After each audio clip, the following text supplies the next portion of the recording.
Cover 3 Tailgate.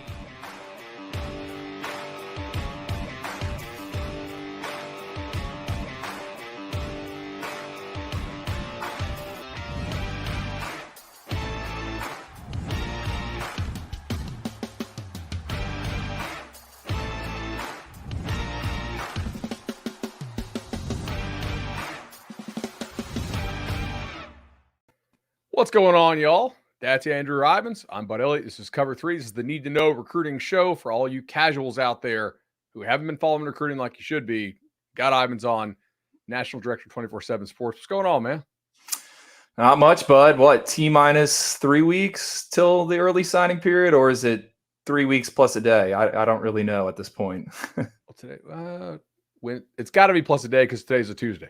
Okay, there we go. Well, I know we'll be doing we all day again on 24/7 Sports. I believe so. I've heard the rumors. I've been in the production meeting, but I couldn't tell you when the show's actually going to start. Awesome. Well, everybody needs to stay tuned for the details on that. If you guys haven't been following the series, you can check it out. We have it on a playlist, I believe, on YouTube, and we're basically just trying to catch everybody up over the month or 6 weeks ish before National Signing Day.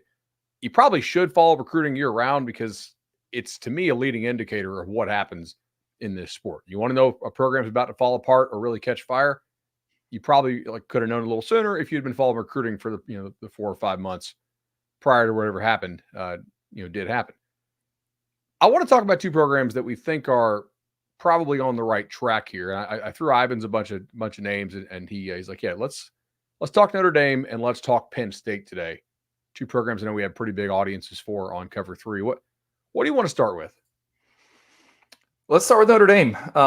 We just talked about them a little bit on another show that I do, and I think well, plug the show. What come on. Well, yeah, on the 24/7 Sports College Football Recruiting Podcast, me and Cooper Petagna, we were kind of going through coaches that are wrapping up year 2, headed into year 3, just kind of giving them a grade. Really, that was based on on-field performance, recruiting, transfer portal, player development. And I think we were both B+ for Marcus Freeman.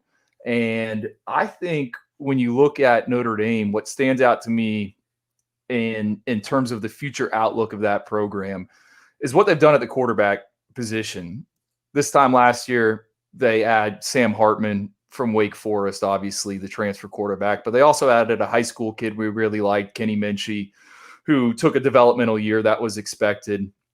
Spin it forward to now this offseason. They're in 3 weeks plus 1 day, whatever we decided on it being.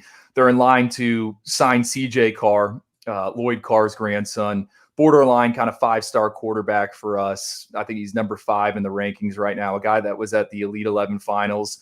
And then obviously with all this transfer portal stuff going on, there's rumors of another big name out there that could be making his way to South Bend. And then you look all the way down to the 2025 cycle. They got a young kid committed, Deuce Knight, out of the state of Mississippi, a top 247 arm for us. And he's kind of a wild card. 41-inch vertical jump, 4.6 in the 40-yard dash, left-handed, 6'4" frame.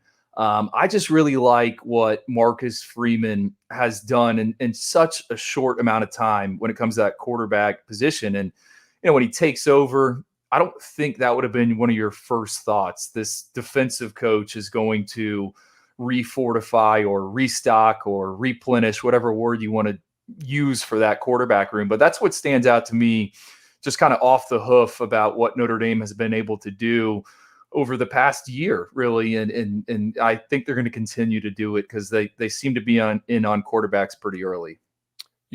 You mentioned they're looking at probably a portal quarterback coming up, just in case Minchie's not ready to take that leap. Obviously, we like him long term, certainly. And I agree with you, man. I don't really think that my first thought was quarterback is what Marcus Freeman was going to attack and have success with. But the recruiting game is just about stacking guys on top of guys, and then eventually some will hit, right? Like we can tell you this guy has good tools, this guy has good tools, this guy has good tools, maybe some red flags or whatever. But there's really no sure things. Even like a Trevor Lawrence, probably one of the closest things we've seen, to a sure thing, but not necessarily a sure thing in the game. So you do want to keep stacking those. And that chip they're stacking now with CJ Carr. What do you like about CJ Carr?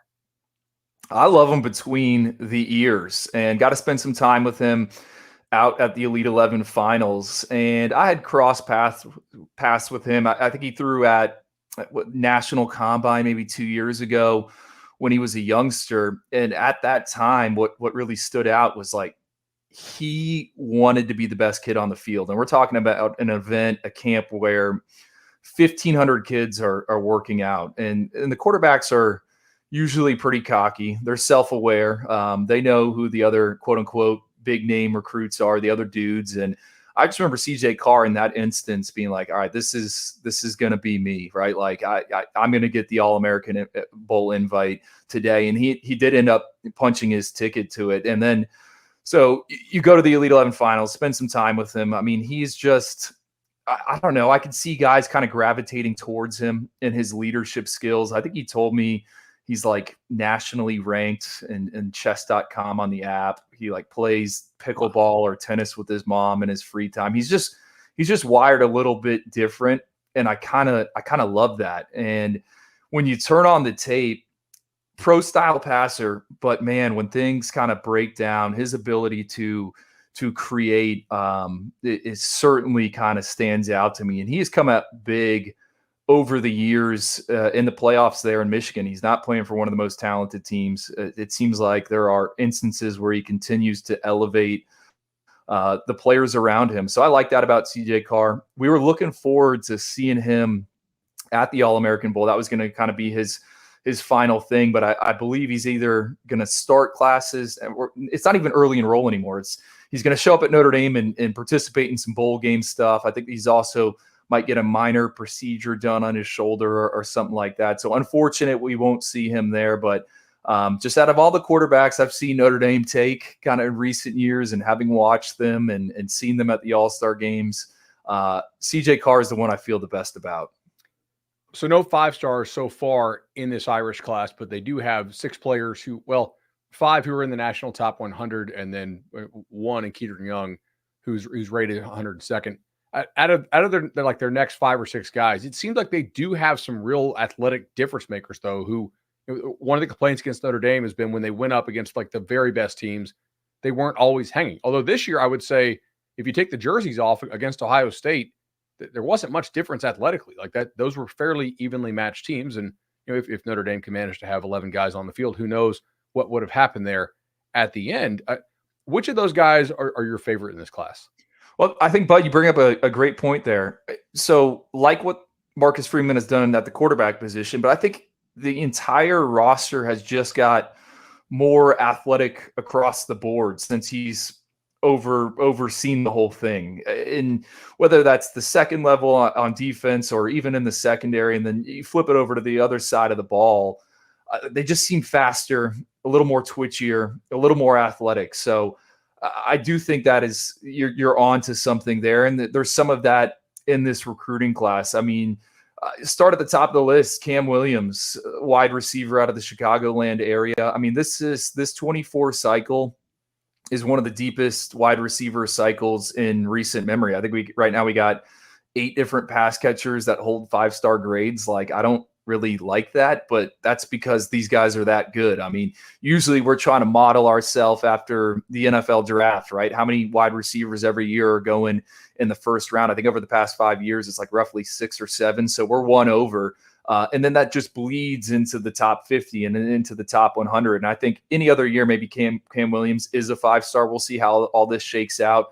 But he is a big body. He can go get the football. And more importantly, he can run after the catch. So I get excited about him. And you would think for Notre Dame, I mean, just with how close Chicago is, like that's a layup. And sure, it's a layup, but you still got to score the bucket. And I think that's another thing that stands out about what Marcus Freeman has done in the Irish. I mean, Bryce Young, pass rusher out of the Charlotte area. His dad's in the NFL Hall of Fame. Like, to me, that screams Notre Dame kid.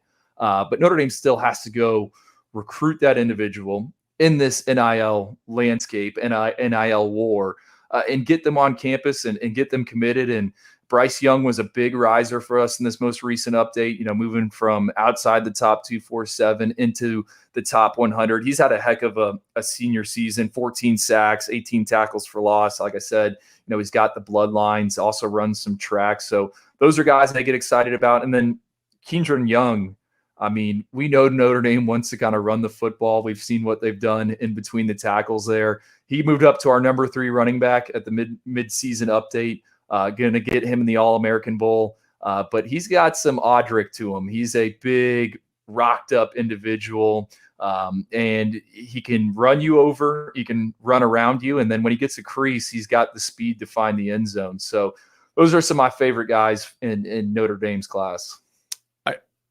I really like Cam Williams' game a lot. I think that's a guy who could be a difference maker for them. Maybe not year 1, but certainly by year 2, could grow into that. I also think just if you're kind of taking your notes at home and doing a little post-mortem on the season, Notre Dame really liked what it had with its young receivers this year.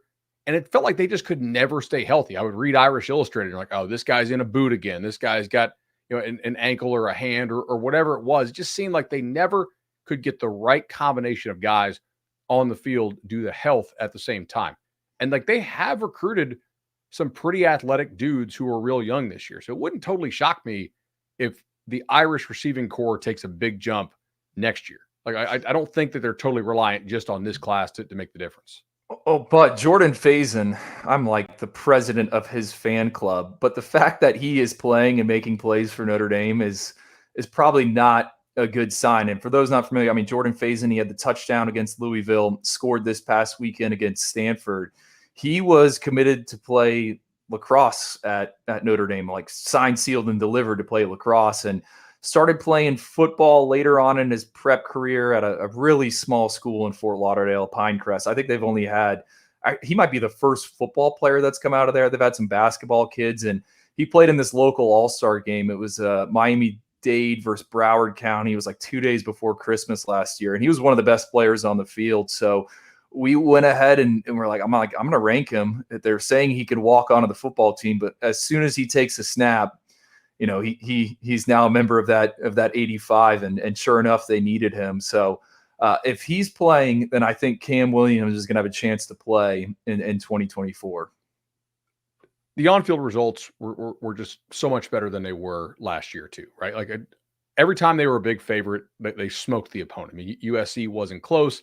They smoked Pitt. They smoked Wake, Stanford. And we might say, yeah, some of those teams aren't very good. That's fair, but like in 2022, they screwed around with those teams. Like they lost as like a 17-point favorite and a 14-point favorite. So I do think there is some signal in every week when you're supposed to crush, you crush. And then they battled against the teams that were good teams, like NC State. They took some punches early and then they responded and won by 21. They fought Ohio State down to the wire. Louisville was tough, but that came after a pretty tough, sequence of Ohio State, which is a heartbreaking loss. Duke, a hard-fought game, to the end. Louisville is a pretty good team, actually. Like occasionally they'll have some insane turnover luck, like when they're playing Pitt, or I guess last week against Kentucky.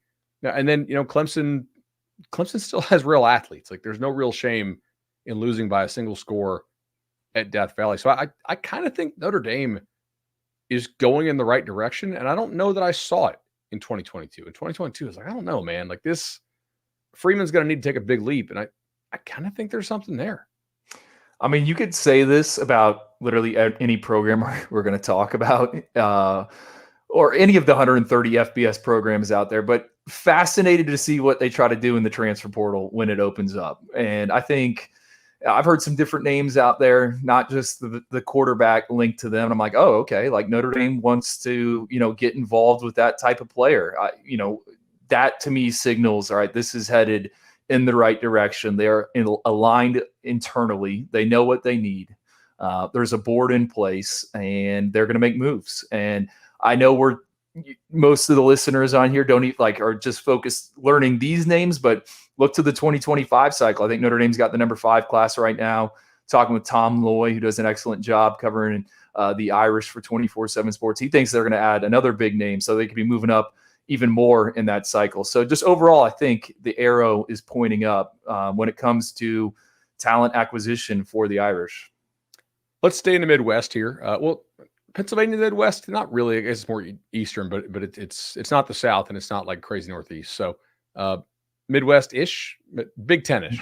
All right, Big Ten country, which Notre Dame is in, even though they're not in the Big Ten. Let's talk a little Penn State here. Penn State putting together another excellent class, 13th overall on the 24/7 Sports. I mean, who do you really like from Penn State's class?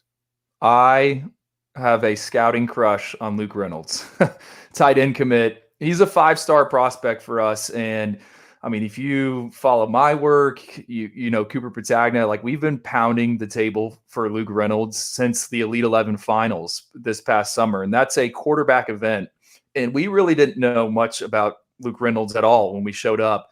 And they invited out some different pass catchers. They kind of focused on the tight ends, the Elite 11 staff did, which I think is an excellent play. Like that is such a smart play to just focus on one position group. And Luke Reynolds caught more passes than anyone else over the course of 2 days. And rare to see that. Sometimes these big time recruits will run a few routes, and then the next thing you know, they're in sweatpants, hanging out, drinking Kool-Aid, you know, flirting with the trainers. That was not the case for Luke Reynolds. He wanted to compete. So we loved him then, dug into the profile, former quarterback, basketball player, elite testing profile. And then we're like, all right, let's see what he does here as a senior. And man, his senior season has been something else. I was actually watching his quarterback commit last night, Dante Reno, who's headed to South Carolina.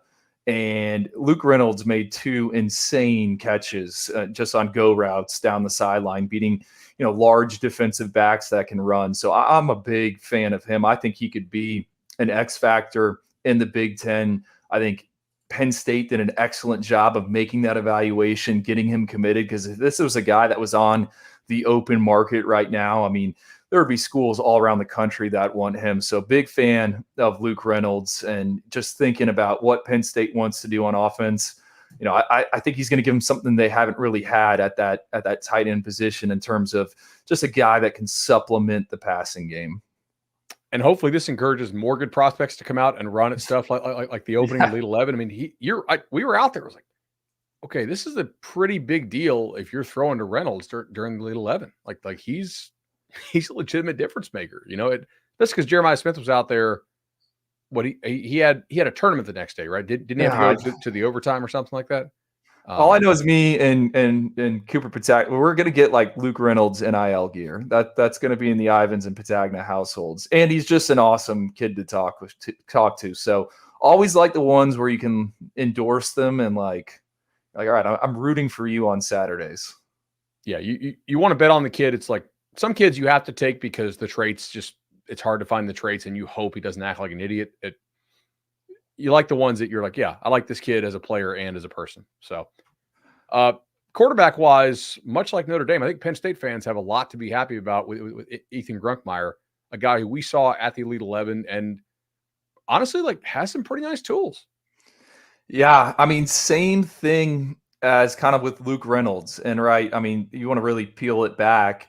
You go into the Elite 11 finals and you know most of the big name arms that are going to be there. And there's 24 quarterbacks there, or is it 20, something like that. But there's a lot of different guys from different parts of the country. And for being a talent evaluator, some of them you haven't seen. And Ethan Grunkmeyer, out of the state of Ohio, I totally forgot this until I was doing a little prep for this show. You know, the state of Ohio doesn't really allow their high school athletes to play 7-on-7. And the 7-on-7 circuit, Bud, you know, it's kind of it's not really key to the evaluation process, but it provides valuable data exposure points. And a lot of these big time quarterback prospects, they'll play for multiple teams. I don't even know how that's legal. I mean, you'll have kids from California playing on Florida teams. It's hard to keep track. But Grunkmeyer is someone we didn't really see. And my evaluation of him heading into the Elite 11 finals is like, wow, this kid could be something. He's got the tools, but I have no idea what to think. And that's because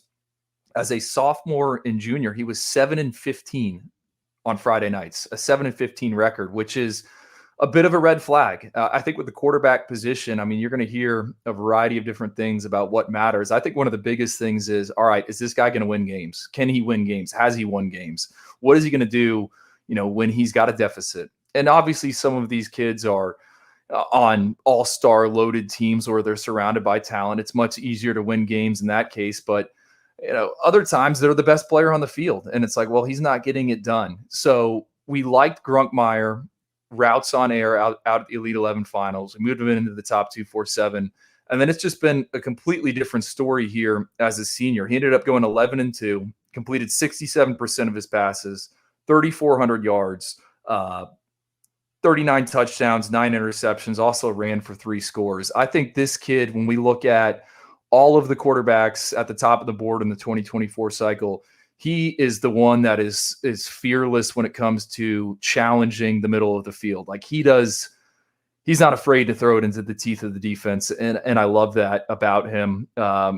Super unique story with him as well. Actually grew up as an Ohio State fan. I think he said the first time he ever went to Penn State was for Ohio State. It was like a whiteout. He went there as an Ohio State fan, and years later, now he's committed to the Nittany Lions. But no, I think Penn State, excellent evaluation. It's just like with Drew Aller, and Grunkmeyer actually worked with Drew Aller's quarterback coach there in Ohio. They train with the same guy. But yes, I think he's got all the tools. Interested to see, who Penn State taps as the next OC. But that quarterback room is also very fruitful because we like Jackson Smolik, who they took last year, flipped him from Tulane. So if you're a Penn State fan, I read you guys all the time on Lions 24/7. They do a tremendous job there. I've known Tyler, forever.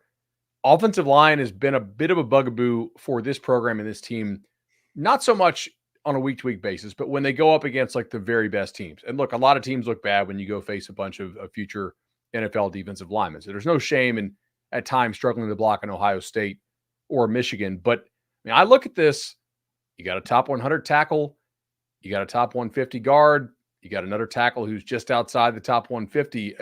This has to be one of the better offensive line hauls in the country. It's something that Penn State fans can actually be pretty excited about. It's a non-sexy position, but it's one that if you don't have it, you're going to find out real quick. Yeah, I'm shooting from the hip right here. I would think it's probably a number 2 in the Big Ten, probably maybe behind Michigan, which isn't surprising given, the success they've had with that unit here in recent seasons. No, I think that is the strength of the class. And then, but I might be completely off base here, but when I watched Penn State this season, the big question mark for me was wide receiver. Like what is going on at this wide receiver position? And then you look at their commit list. I don't really love any of the 3 guys they got committed. They got Peter Gonzalez, Josiah Brown, and Tyseer Denmark. I think Gonzalez is maybe my favorite of the bunch, but I don't know if these are individuals that can be wide receiver 1 on Saturdays and beat the cornerbacks that you're going to see at Ohio State and Michigan, consistently beat them. And to me, like everyone wants to point with Drew in the offense. Like I just wonder about that receiver position. And I mentioned it a few minutes ago. This is one of the most stacked wide receiver cycles we've ever seen.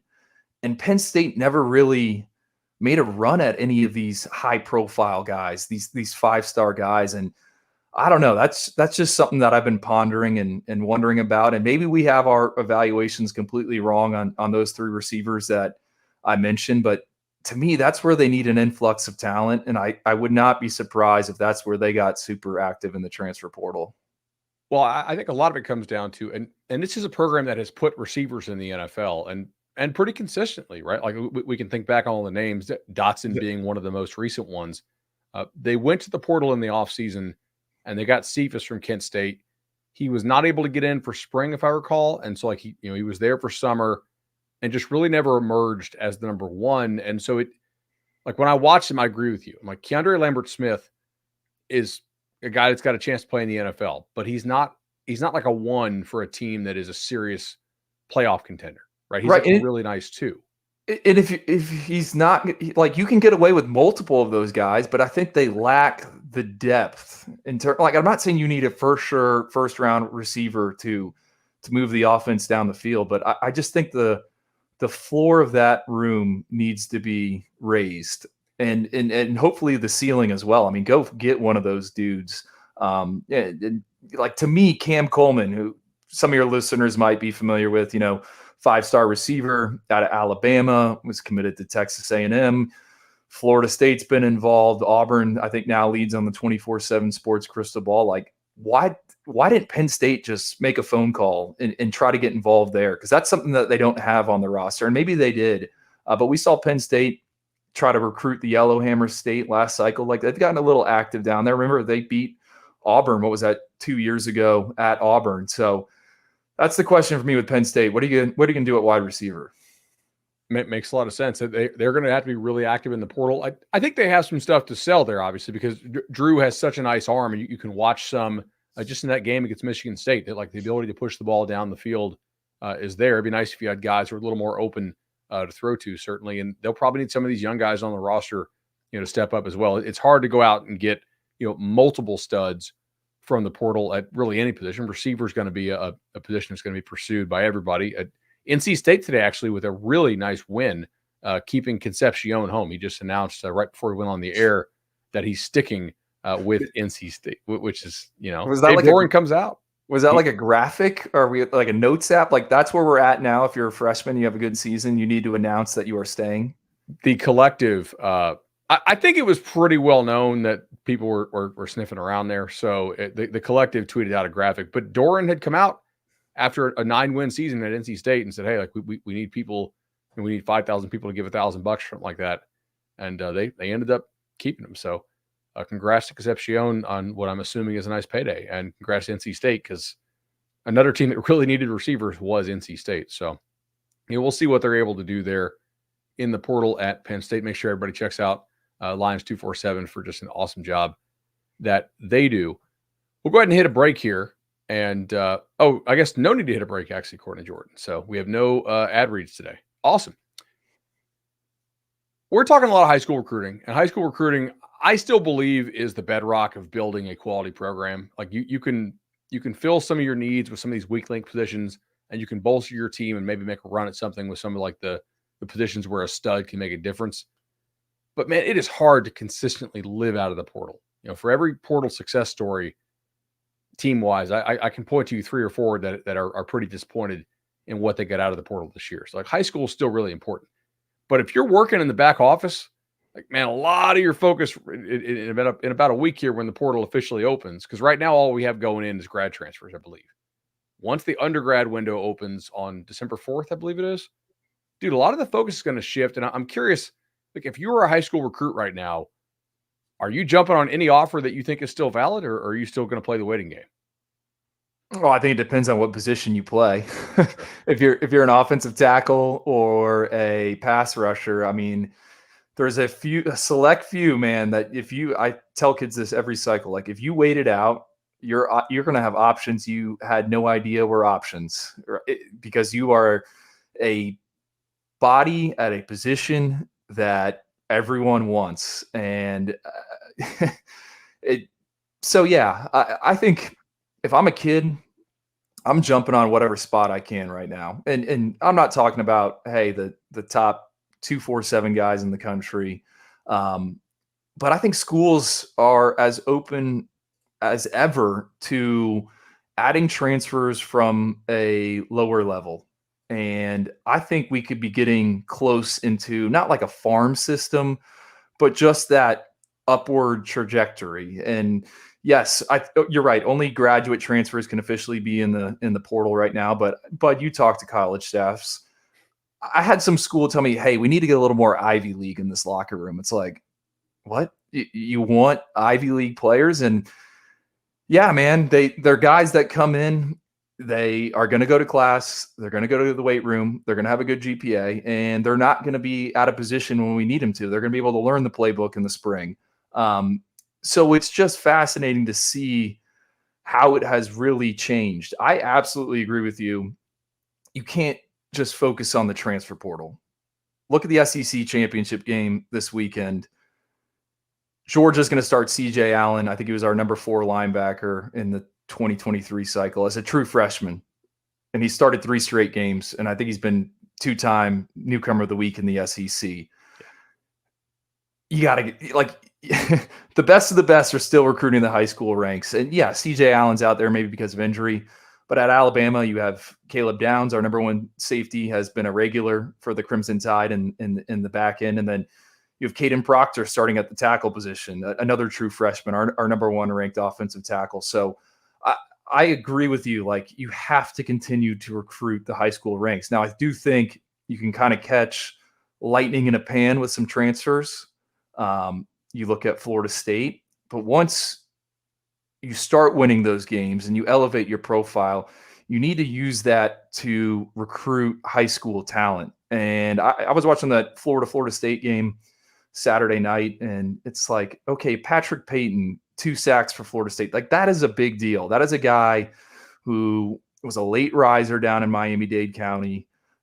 Miami didn't want him. Florida State wanted him. And, now he's making an impact opposite of Jared Verse. Like, I don't think you can build your whole team on transfers. You can certainly fill some holes, but at the end of the day, it's still important to build through what I call the NFL draft, which is high school recruiting. Yes, free agency is fine, but how many teams are playing for a Super Bowl because they've got a bunch of free agents? They got some guys that were 5th, 6th, 7th round picks playing key roles. Totally right. And at some positions too, just not only is it hard to win the transfer recruiting battles, in some cases, the player is just not available like throughout the entire country. Look at Ohio State. Like, they needed to take multiple transfer offensive linemen this year. Michigan did too. And I don't think the guys they took are necessarily amazing players. Like offensive tackle, real impact defensive linemen are not as plentiful as we would think that they are. I mean, you mentioned Jared Verse, like certainly, but there's a lot of guys out there who probably have not made quite that impact. Quarterback too. Like, we talk about all these transfer quarterbacks. Who's been a really good transfer quarterback in the 23 class? 22 is pretty good, but like, even some of those guys were never on the market. Like, Caleb Williams was not on the market. I think it was pretty well understood that when Riley left Oklahoma to go to USC, that's where Williams was going to follow. So as far as guys who are truly, let's call them gettable, like, not a lot of real difference makers at quarterback even at times. So I do think that your real high upside players largely continue to come from high school, at least from, my initial look at it. But man, you can get a lot of depth, and you're mentioning like the Ivy League stuff. You can get a lot of really high floor players out there who played a lot of football. And as a coach, you're going to sleep better at night. Like, all right, this guy can start for us. Is he going to be a difference maker? No. Is he going to get me fired? Also, no. Right. And that's a pretty important part, right? Yeah. I just think more schools are figuring out, all right, we can mine the FCS ranks a little bit. We can look to get other guys, because we've seen them in this season. Look at Missouri's running back, D2 transfer, name slipping the top of my mind right now, but he's had a ton of success there in the SEC. Cody Schrader. Yeah. Yeah. So I think schools are as open to that as ever. I also think, what's going on right now is there's so many names in the transfer portal. These personnel departments, they're not even watching who is going into the portal. It's just like, hey, we got to get this kid in on a visit because he, PFF said he played 500 snaps. And I think that is going to lead to roster mismanagement. There's such a rush to get these veteran guys in there, and then sometimes they're just not a fit. And it's just an ever-ending cycle in terms of like, all right, this guy came from a Power 5. In theory, he should be able to play. And just like with any level of football scouting and evaluating, like, you're gonna miss. And I think that's dangerous right now. I mean, because I know staffs all around the country that are, hey, who's going to enter the portal? We got to enter the portal, and at the same time, they're trying to play defense with their roster. It's I don't think the common fan understands how crazy it is right now. It's insane. And it's really just a product of the calendar being messed up. Like, we should have different windows for this. And I think you can have different windows for this without restricting, player freedom or putting rules that are just going to get you like instantly sued. Honestly, like, this is kind of fixable. And I think the other thing is throw in the NIL aspect, right? They got to put some guidelines in there. And I'm all for like players making money on their name, image, and likeness. But what's happening right now is you have players on teams that are walking into coaching offices that are saying, hey, if I enter the portal, this team's going to pay me X amount of dollars. Okay. And the sitting head coach is going to be like, well, timeout. Let me see if I can get that imaginary figure. Then they get that figure, and the players get. I heard a story about a player who's like, all right, well, I'm still transferring. That player walked down in the locker room and told everyone, hey, they got $40,000 available. Go get it. Like, there needs to be some type of on the books, transaction, or the bubble's eventually going to burst because the funding's all over the place. I think, clearly the NCAA screwed around and messed this up pretty hard because they just drug their feet forever. Like they had an opportunity to be proactive and they procrastinated, and now it's just, sort of too little too late. I have a feeling the courts are going to handle it for them, and eventually we're just going to be revenue sharing more on the books, guys locked into legitimate contracts type thing, that it's more of a known payroll system. And honestly, if we do go that, we're not that far off from like a salary cap type thing either. So could give a lot of hope to some teams that never win anything, who knows? We shall see. Did want to talk a little bit about Georgia's quarterback. So 2 quarterback class, not something we see all that often anymore. I think we used to see it a little bit more often, but Ryan Puglisi and obviously the number 1 quarterback in the country, Dylan Raiola. What do you like about these guys, and how do you think their skill sets are unique? So I've been digging through all the quarterbacks, right? Because senior seasons are over. We got signing day, all-star games, our rankings go final. So I'm in the middle of watching all these quarterbacks and started with the Georgia guys. And I'll talk about them here in a second. You said it, Bud. It's rare to see 2 quarterback classes. And I've been thinking about this like all night and this morning. Is Georgia ahead of the curve here? Just with all the player movement and the quarterbacks moving, like I would just take multiple arms and just let it figure out. Like, these guys are going to transfer. I'm just wondering if like Kirby has kind of figured something out. And now Georgia didn't sign a quarterback in the 2023 cycle. And if you look at what's next, Carson Beck is going to go to the NFL. They got Brock Vandergrift behind him. Gunnar Stockton, who was in the 22 cycle, apparently had a good year. Oh, wait, was Gunnar Stockton in the 22? I don't know. Was he a 23? I can't remember. I might have just botched that. He might have been in the 22. Okay. Bama took 2 last year, but I'm not really sure that those are on the same level personally, just from watching them. I just think there's limited risk in taking 2 quarterbacks if you know that the movement and the roster turnover is what it is right now. And I think for Georgia, this kind of sets up perfect for post the Carson Beck, and we'll see who's still in Athens. You have Dylan Raiola, who has been kind of the 5-star from the jump, right? He's been the number 1 quarterback. He's the number 1 quarterback for us right now. He's been the number 1 player for us. We'll see where he finishes, but he is a known commodity, not just to Georgia fans, but really all college football fans. And then you have this kid, Ryan Puglisi, who goes to school up in Connecticut, and he hasn't had as much hype around him. And I think having watched both those guys' final games here as of their senior seasons, like I don't think there's a massive gap between the two. And I think that sets up perfect for Georgia looking down the line, because Dylan Raiola knows that there is someone right behind him coming for the job. And if you're Ryan Puglisi, you know who you got to beat to win the job. And go back to the Elite 11 finals. I know we keep talking about the Elite 11 finals, but both those guys were there as finalists. And the media tried to drum it up, all right, Puglisi versus Dylan Raiola, and they kind of downplayed it. But having been around quarterbacks for all this time and interacted with them, there's definitely got to be some type of rivalry kind of brewing there. And, Raiola, I thought his senior season was super clean. Went 11-2. They lost this past weekend in the 3rd round of Georgia's playoffs, highest classification. He threw just 1 interception over the course of the season, just 1 interception. Interception rate, I think, was 80 or something like that. So 1 pass every 80 throws. That's super low. Yeah. Oh, that's his career. Excuse me, that's his career one. He's a big frame guy, and I think what makes him different is he just doesn't take a ton of bad risks. Now, he will push the ball down the field, but you look at Georgia and what they want to do on offense, they want to control the football, right? And, they will take a shot, but they don't want a quarterback that is going to just give it away. And I think that is Dylan Raiola. He protects the football. He's got a baseball background.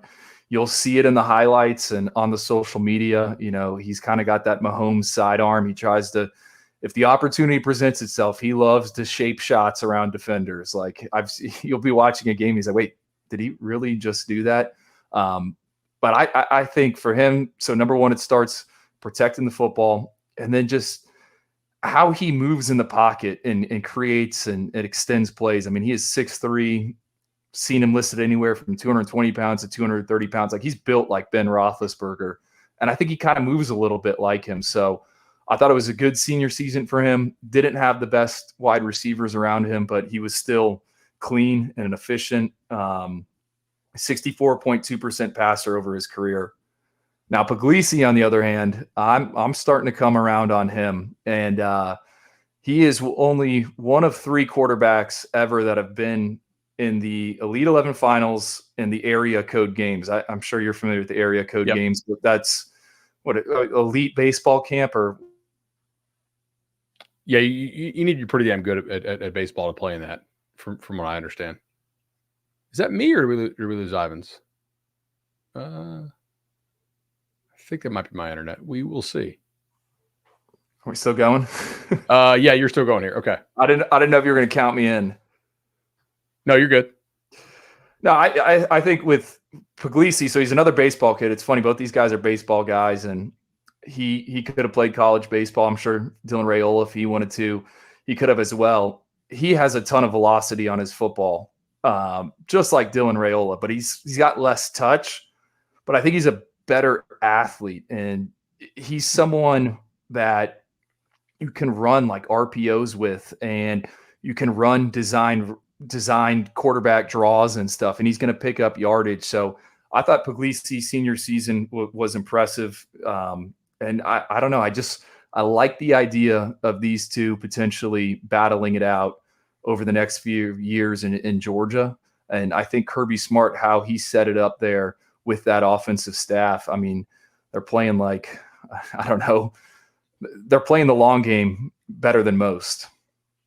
All right. So shocked, surprised, or not surprised if Ryan eventually beats out Dylan?